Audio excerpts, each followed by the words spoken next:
स्वागत है आपका आपके अपने YouTube channel maths with Ashish sir में। आज हम कक्षा 10वीं गणित के अध्याय 3 दो चर वाले रैखिक समीकरण युग्म प्रश्नावली 3.3 जिसे विलोपन विधि से हल करना है। देखेंगे इसका पहला सवाल किस प्रकार से दिया गया है। पहला सवाल है, निम्न समीकरण के युग्म को विलोपन तथा प्रतिस्थापन विधि से हल कीजिए। कौन सी विधि अधिक उपयोगी है, ये उपयुक्त है हमें बताना है। तो इसका पहला सवाल दिया गया है, x धन y बराबर 5 2x माइनस 3y बराबर 4। यह पहला हमारे पास में समीकरण युग्म दिया गया है जिसे हमें विलोपन विधि और प्रतिस्थापन विधि दोनों से हल करना है और बताना है कि कौन सी विधि अधिक उपयुक्त है। तो यहाँ पर हम इसे हल कर लेते हैं, जिसमें हम लिखेंगे दिया है x धन y बराबर 5, ये हो गया आपका समीकरण 1। दूसरा समीकरण दिया है 2x माइनस 3y बराबर 4, समीकरण नंबर 2। अब विलोपन विधि में किसी भी एक चर राशि को हमें विलोपित करना पड़ता है, चाहे वो x हो या फिर y हो। तो विलोपित करने के लिए जिस चर राशि को हमें विलोपित करना है उसके दोनों जो गुणांक है वो समान होने चाहिए। तो यहाँ पर जैसे x के गुणांक 2 है तो यहाँ पर भी x का गुणांक या तो 2 होना चाहिए। यहाँ जैसे y का गुणांक 3 है तो यहाँ पर भी y का गुणांक 3 होना चाहिए। और इसे बराबर करने के लिए हम क्या कर सकते हैं, समीकरण 1 में 2 का गुणा करेंगे तो x का गुणांक समान हो जाएगा, और समीकरण 1 में अगर हम 3 का गुणा करते हैं तो y का गुणांक समान हो जाएगा। तो हम क्या करेंगे, समीकरण 1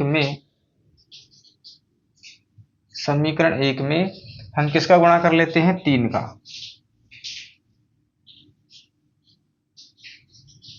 समीकरण 1 में 3 का जैसे हम गुणा करेंगे तो 3 का गुणा करने पर ये क्या बन जाएगा, 3x धन 3y बराबर 3 5 15। ये हो गया आपका समीकरण नंबर 3।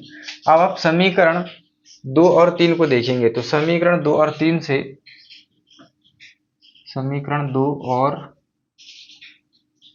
3 से या 3 में से 2 घटाने पर इस प्रकार से भी हल कर सकते हैं। तो 2 और 3 से आप देखेंगे कि ये -3 से -3 क्या होगा, कट जाएगा। ये -3 से +3y कट जाएगा और ये 3 और 2 कितना y हो जाएगा, x हो जाएगा, 5x बराबर, और यहाँ पर ये हो गया था कितना, 15 और ये हो गया 4 19, कितना हो गया 19। तो x बराबर आपके पास में आ जाएगा 19/5। x का जो मान है आपके पास में आ गया 19/5। x का मान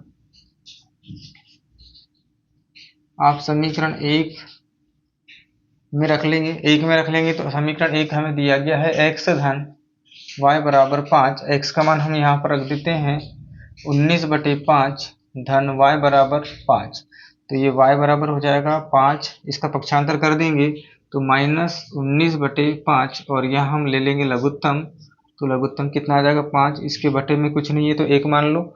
1 का भाग 5 बार दिए, 5m 25 माइनस 5 का भाग 5 में 1 बार गया, 1 का गुणा 19 में होगा तो 19 एकम 19, 25 में से 19 गया तो 6/5। तो ये y का मान आ जाएगा आपके पास में 6/5। अतः x बराबर 19/5 तथा y बराबर 6/5 है। इस प्रकार से हम इस सवाल का जो पहला सवाल था x धन y बराबर 5 और 2x माइनस 3y बराबर 4 को हल कर सकते हैं। यह एक विलोपन विधि है जिसमें हमने y वाली चर राशि को क्या किया, विलोपित किया था, और यह सवाल 2025 में पूछा गया है।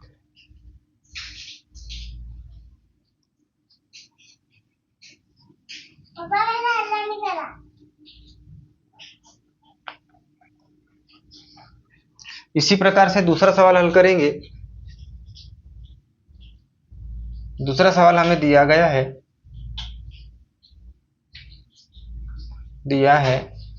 3x धन 4y बराबर 10, ये समीकरण 1 हो गया। दूसरा दिया गया है 2x माइनस 2y बराबर 2, समीकरण नंबर 2। आप यहाँ ध्यान से समीकरण को देखेंगे तो आपको लगेगा कि हम यहाँ पर 2 में अगर हम 2 का गुणा करें तो यह 4 हो जाएगा, यानी इसका गुणांक क्या हो जाएगा, समान।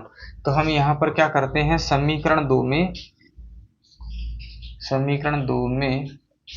2 का गुणा कर लेते हैं। क्या कर लेते हैं, 2 का गुणा कर लेते हैं। 2 का गुणा करेंगे तो क्या हो जाएगा, 4x माइनस 4y बराबर 2 दूनी 4। ये हो गया आपका समीकरण नंबर 3। अब हमें क्या कर लेना है, समीकरण 1 और समीकरण नंबर 3 से समीकरण 1 और 3 को आप ध्यान से देखेंगे, यहाँ पर देखो 4y हो गया, ये भी 4y हो गया, तो ये +4y से -4y कट जाएगा, और ये 3 और ये 4 कितना हो जाएगा, 7x हो जाएगा, और ये 10 और ये 4 कितना हो गया, 14।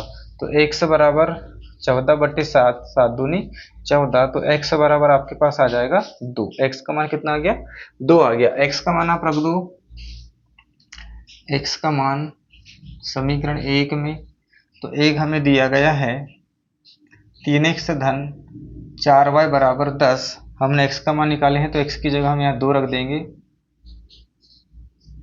3 का गुणा 2 में होगा तो ये हो जाएगा 6 धन 4y बराबर 10। 6 का इधर पक्षांतर कर दो, तो 4y बराबर 10 प्लस 6 इधर आके क्या हो जाएगा, -6।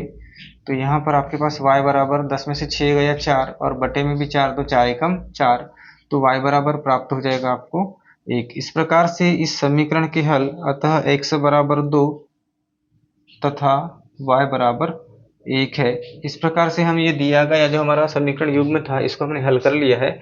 यह सवाल 2024 में पूछा गया, एमपी बोर्ड 2024 में यह सवाल पूछा गया है।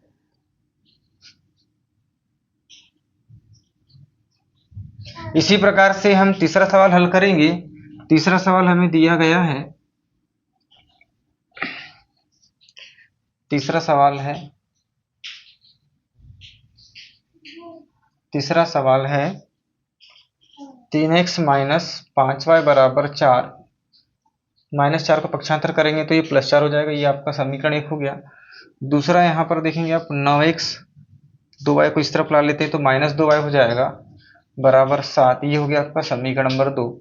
यहाँ पर देखेंगे आप किस गुणांक को हम समान कर सकते हैं, तो आप देखेंगे समीकरण 1 में हम अगर 3 में 3 का गुणा कर ले तो ये 9 हो जाएगा। तो हम क्या कर लेते हैं, समीकरण 1 में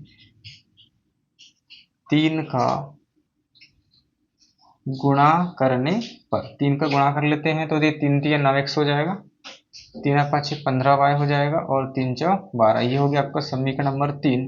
अब आप समीकरण 1 और 3 से, समीकरण 1 और 3 से देखो, समीकरण 2 और 3 से, तो 2 आपके पास 9x है, ये भी 9x है, किंतु दोनों में आप देखेंगे कि ये भी प्लस में है और ये भी प्लस में है, तो यहाँ पर हमें इन्हें चिन्ह बदलना पड़ेगा। तो ये माइनस कर देते हैं, ये माइनस है तो प्लस कर देते हैं, और ये प्लस है तो क्या कर देते हैं, माइनस। तो यहाँ से ये 9x से 9x कट जाएगा, और यहाँ पर ये माइनस है और ये प्लस है, तो अलग अलग चिन्ह वाली राशियाँ जो है वो घट जाती है। तो 15 में से 2 जाएगा तो क्या बचेगा, 13y, और -12 में से 7 गया तो कितना बचेगा, 5, -5 बचेगा। तो y बराबर हो जाएगा -5/13। y का मान आपके पास आ जाएगा -5/13। अब y का मान आप समीकरण 1 या 2 में रख देंगे। y का मान हम रख देते हैं समीकरण 1 में, तो समीकरण 1 दिया गया है 3x माइनस 5y बराबर 4। तो यहाँ पर ये हो जाएगा 3x माइनस 5, y का मान है -5/13 बराबर 4। 3x माइनस और माइनस क्या हो गया, प्लस 5m 25/13 बराबर 4। तो यहाँ से ये 4 और इसका पक्षांतर करेंगे तो ये 25 बटे क्या हो जाएगा, 13। फिर उसके बाद में यहाँ लघुत्तम ले लेंगे तो ये लघुत्तम में 13 आ जाएगा।